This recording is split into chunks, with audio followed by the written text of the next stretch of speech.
মনটা ছিল সোনার মতো পরিষ্কার। ভোর হলেই সে ঘুম থেকে উঠে মাঠে কাজে সাহায্য করত। গ্রামের সবাই হাল্ককে চিনত তার সততা আর পরিশ্রমের জন্য।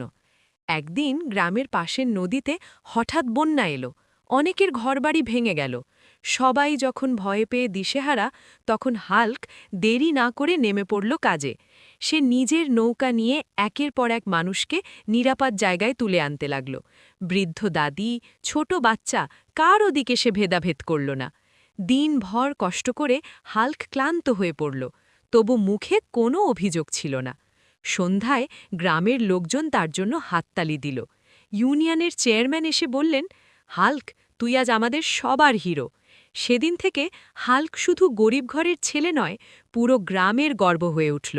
সবাই বুঝে গেল, সত্যিকারের শক্তি শরীরে নয়, মানুষের মনে থাকে।